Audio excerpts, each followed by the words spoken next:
Dana. And breaking just moments ago, the Commerce Department announcing the economy grew by 2.6% in the third quarter. That's slightly better than expected. The rebound comes after 2 consecutive quarters of negative growth, but there are signs the economy is still in trouble. What are they? Well, Maria Bartiromo joins us now, anchor of Sunday Morning Futures and Mornings with Maria on Fox Business. Thank you so much for being here. Great to see you guys. So tell us, what do we need to know about this number? Well, look, isn't it nice to see growth? Yes. After 2 consecutive quarters of contraction, it is nice to see growth. Having said that, I'm unimpressed with these numbers. Okay. Largely, the gain in the GDP for this quarter is due to trade and government spending. Let's also not forget that this reading is July, August, and September. So it is somewhat backwards looking. If you look at the durable goods number today, that is sales of items that are meant to last 6 to 9 months down the road. That was ex-transportation weaker than expected. That's, in my opinion, a much more accurate read of where we are right now.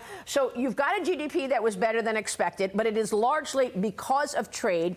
Exports in the quarter were up while imports were down. Exports basically outgrew imports is the point, but it was due to exports of industrial supplies, materials, and importantly, wait for it, petroleum products. Yeah, big time. We were talking before the show. Can you make the argument that we are not in a recession now because we broke the string of consecutive quarters? Well, yes, because you're seeing growth. It's the first reading of the GDP. We're going to get more readings. There will be readings coming out. But all expectations are that we're doing a double-dip recession, that we were in recession 2 quarters earlier in the year. We've got growth this quarter, but in 2023, the recession returns. So I don't think anybody is expecting, oh, well, we had contraction and now it's over and now we're going to have happy days. No, in 2023, we are seeing and expecting a very severe recession. So we will now probably expect a double-dip recession is what they call. By the way, the ECB also raised interest rates today. The European Central Bank, 75 basis points, just like what the Fed is doing. The next Fed meeting is next week, November 1st and 2nd. We're expecting another 75 basis points. Bottom line, everything is more expensive, including borrowing costs. So does that mean that some of these companies that announced layoffs here, Zillow, Snap, Phillips, Seagate, and Crypto, can they breathe any sigh of relief, or those layoffs are probably coming? Well, those layoffs are coming. And by the way, the overall jobs numbers will catch up to a slowing economy. We're hearing it from CEOs right now. We are in the middle of third quarter earnings season, and we're not getting great guidance for 2023 from these managers trying to tell us what's ahead for the year. So I would expect the jobs numbers to catch up with the recessionary numbers, and we're going to see those numbers change in a big way in the coming months. Okay. Back to your suggestion about petroleum, oil, gas prices. Here's the president on that. Paints a rosy picture of sorts. Go. Gas prices are continuing to go down. And because they're going down, we're making serious progress in getting prices close to what they were before the pandemic.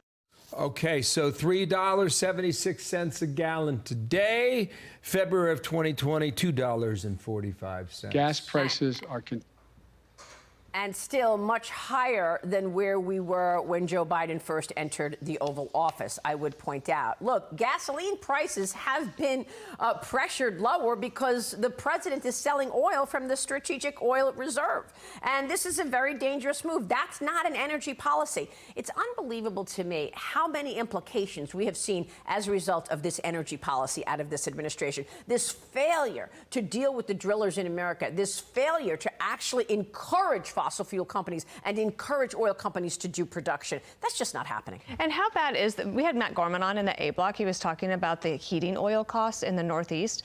His mom lives in Connecticut, and they're really feeling it as part of the campaign for Don Baldock up in New Hampshire running for Senate there. Is it a big deal? It's a big deal, Dana. We're going to see heating costs continue to rise. It's also a supply-demand situation, also indirectly related to this energy policy. We're also talking about the potential for blackouts. It's not a good story. He can talk about gasoline prices looking better, but they're still much higher than when he walked into office, and they are also largely the result of these manufactured moves like selling oil from the Strategic Reserve. We're going to talk to a mother and daughter who are trying to navigate these waters next hour. We have a deli. Yeah, right. And, you know, I mean, they're having a tough time here. Like, consumer confidence is telling you what, right? No, consumer confidence is telling us that we are all worried.